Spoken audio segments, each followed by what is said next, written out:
So now we're at the culminating point of this entire lesson. So now we're going to want to look at a quadratic that is presented in standard form, and we want to rewrite it in what we call vertex form. So let's look at number 3. So part C, number 3 of your worksheet has this function y is equal to x squared plus 8x plus 17. And we know that this is in standard form because we said that standard form has this general appearance. So 8x, let's do this so we can see a little more. Let's say y is equal to 8ax squared plus bx plus c. So we have a function here that is in standard form. And now we want to sort of hit this function with a matchstick until we get a form that looks like this. And this is what we call vertex form. So y is equal to lowercase a x minus h squared plus k. So the h and the k here are a lot like the b and the c here. They're just going to be some numbers, but they're going to have specific meanings.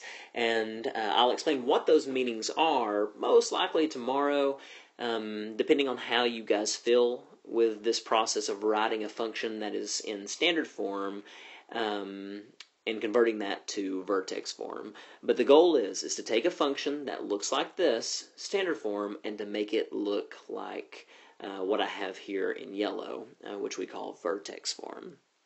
So let's just go ahead and start solving this. So the very first thing that I do is I add a gap between the 8x and the 17.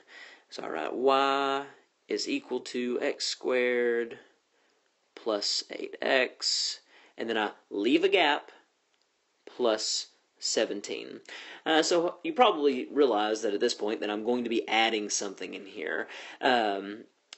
To be more specific, I need to add something in here to make this plus that additional term into a perfect square, which I can then factor to look something like this.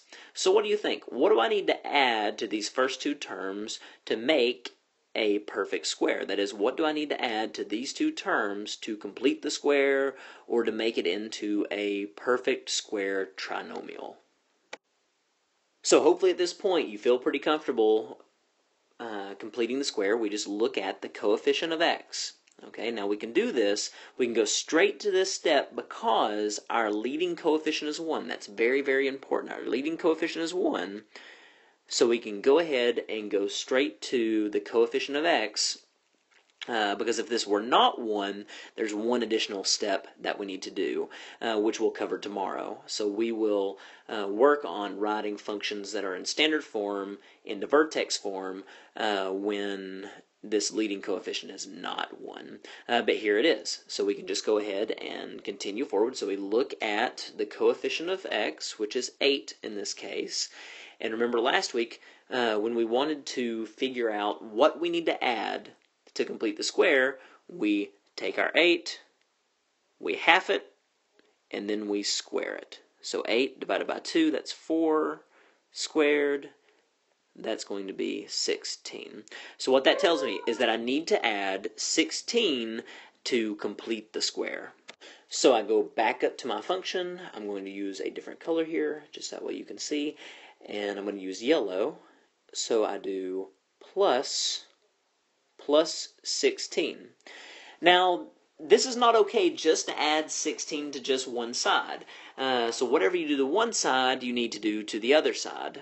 But I don't really want to put plus 16 over here. I mean, I could, but the goal is to get y is equal to something, all of these other terms. So I don't really want to add anything to this y. You could to make it mathematically sound, but could I not also just go ahead and subtract 16 from this side? So what I'm adding here, I'm adding 16 and then I'm subtracting 16. So I'm essentially adding 0 here, which will not change my function at all.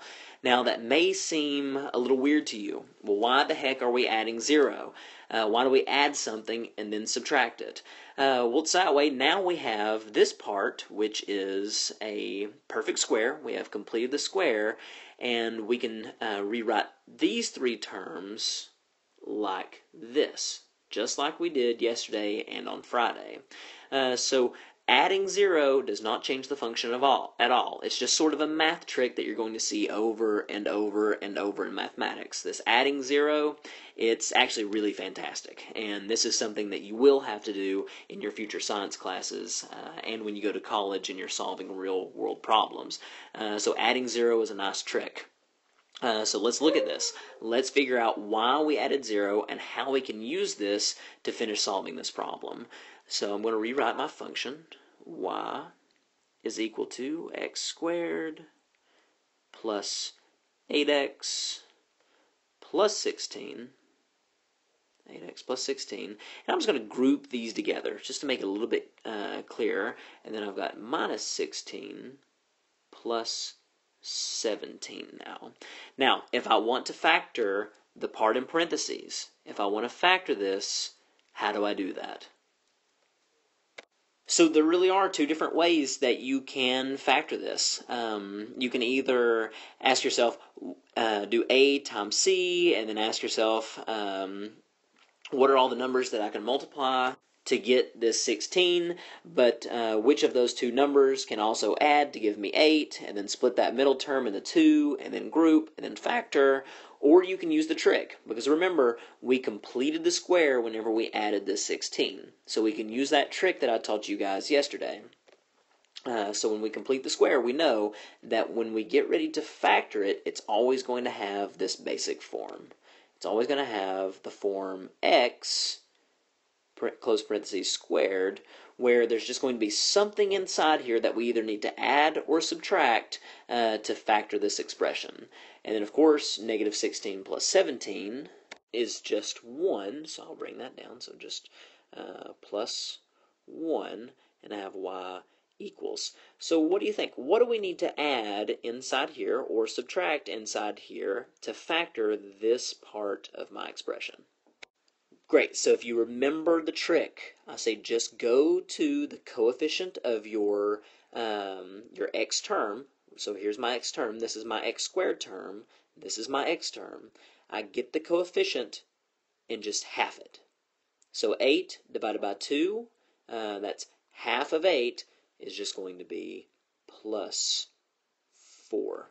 And there we go, we have factored it. So we have factored this expression to get this, and then negative 16 plus 17, that's just positive 1. We just bring that down. So now we have something that looks like our vertex form that we wrote at the very beginning. So if I compare this expression to the general vertex form expression, what we have is we have A is equal to, so I look here, A is whatever number is in front of the parentheses squared. So here are my parentheses squared, and there is nothing out here. Well, there is something. There is a 1 out here. So A is equal to 1. And I look inside my parentheses now to figure out what H is. So here, it's minus H. Okay, this is a minus H. So we can do this. We can do minus H is equal to plus 4. So plus 4. Which means that H is equal to negative 4. And then I look up here, and this is supposed to be plus K, and here I have a plus 1, which means that my K is equal to 1. So there you have it. We have taken a quadratic in standard form, and we have converted it to vertex form by completing the square. Now the new trick is this adding 0 part. This is really the only new thing to this process. So go ahead and plot this function. You can plot this function by hand, or you can do this in Desmos.